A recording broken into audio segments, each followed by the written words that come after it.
full-time and seasonal workers.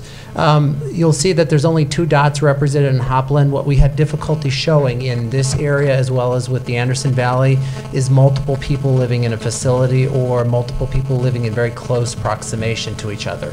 So even though there's only 2 dots showing in Hopland, there's actually multiple workers that live in that area. It's just that it's such a small location, the dots just overlap them, each other.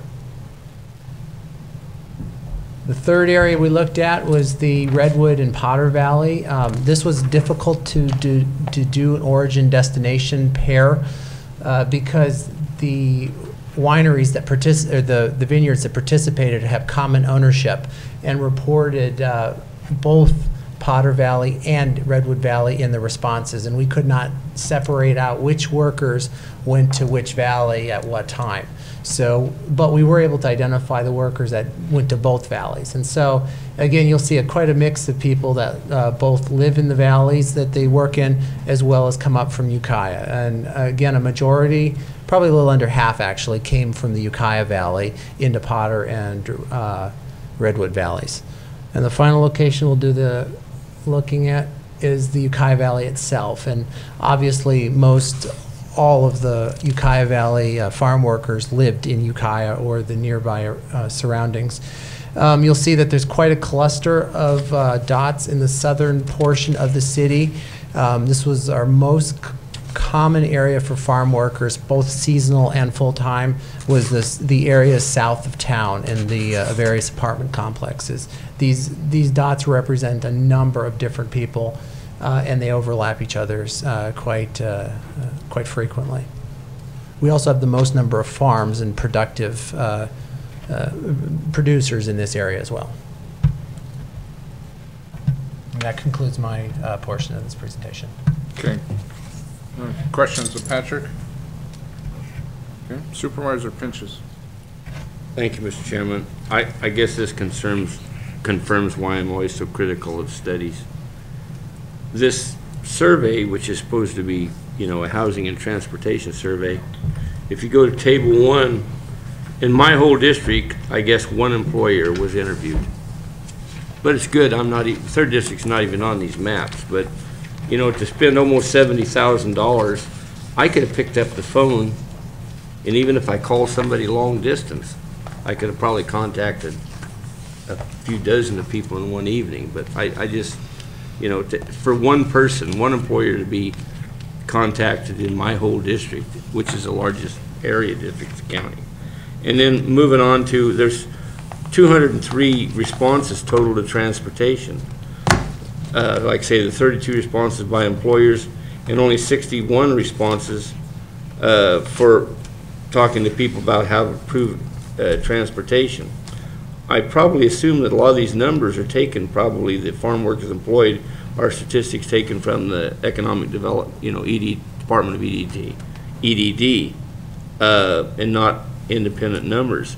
So I don't know. I guess we had to do this survey, this study, but when you have a sampling of that, I mean, when you call one employer in my whole district, is that going to give you a good representative of what's going on in housing in the 3rd district? I think not.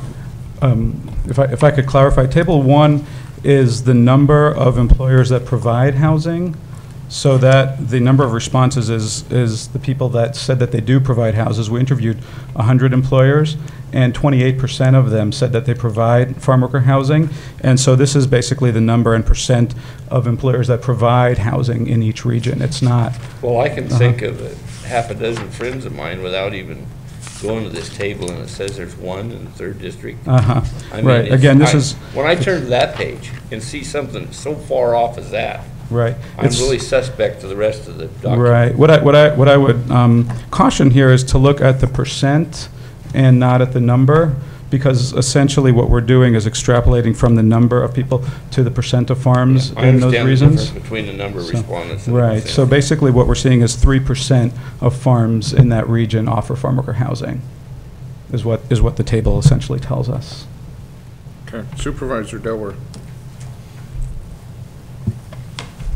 Thank you.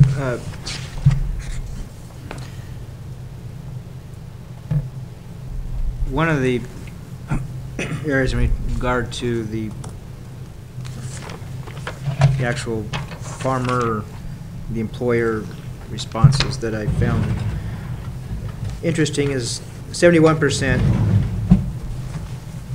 view their operation as too small to be able to provide the housing, and 10% cited regulatory and zoning changes. Mhm.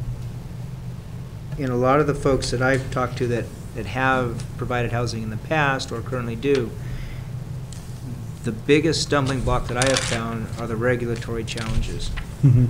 And they're not necessarily our county challenges, it's the state's programs that make it difficult. There's an incentive, a disincentive from state regulations to get into the farm worker housing. Right. So one of the areas as we proceed with this process that I'd like to find is where can those changes be made, both in the state, but also in our own processes, to actually encourage and provide incentives for the creation of housing rather than regulatory disincentives. So as we proceed through, that's some of the feedback that I'd like to receive. Mhm. And I think that's my only other question already, so thank you, Mr. Chair. Supervisor Colfax? Yeah, I'm going to be very brief because we do have some very important things that have to be dealt with within the next hour and a half or so, and not because we spent an hour dealing with the GORS issue. I'd like to correct that statement by Supervisor Delbar. The main question I have before us right now is just in terms of general numbers. There's a 4,163 workers, and I don't see in your report where that came from. Oh, I'm sorry. If we didn't clarify that well enough, we basically, and I'll clarify that in the final version. Like I said, this is a draft, so it's helpful to know what's clear and what's not clear. What we did was in the employer survey, we asked everyone how many workers they had by length of employment, so 7 months or more, 3 to 6 months, and less than 3 months. And then we calculated a per acre demand for labor based on that, and then we extrapolated to the total number of acres in Mendocino County from those numbers. So we basically got we got a coefficient for how many workers are required per acre, and then we know the total number of acres that are being farmed in the county, and then extrapolated from Okay, that. and I don't mean to belabor this, but in other words, you didn't need your sample to do that. In other words, we could just take the acreage, find out how many workers in Mendocino County in general, how many workers are required by what acreage in farming that would require workers. Well, the issue is that the demand for labor is very variable based on both the crop and within each specific subcrop. So, for example, red wine grapes are very different from white wine grapes. And so we don't really, that information doesn't really exist, and it doesn't really exist on a seasonal basis either. Okay. So that was the reason. Okay, for well, that. I guess I'll come back and revisit this some later time, but I Sure. think the problem with the number of units involved here may have skewed the data rather sharply. And again, anything that can promote van pooling and farm worker housing, I am very much in support of. But I think here that we may have underestimated the number of workers here, given the fact that you had so many people, so many employers Right. not willing to participate. And I think that needs to be addressed in your final report. Sure. Thank Okay, you. thanks, that's helpful. Is that all, Supervisor? Yes, that's all Okay, for the moment. all right. Any additional comments from the board? Okay, let's go to the public comment then, and members of the public wishing to speak to this item, please step forward, state your name, and try and keep your comments to 3 minutes, and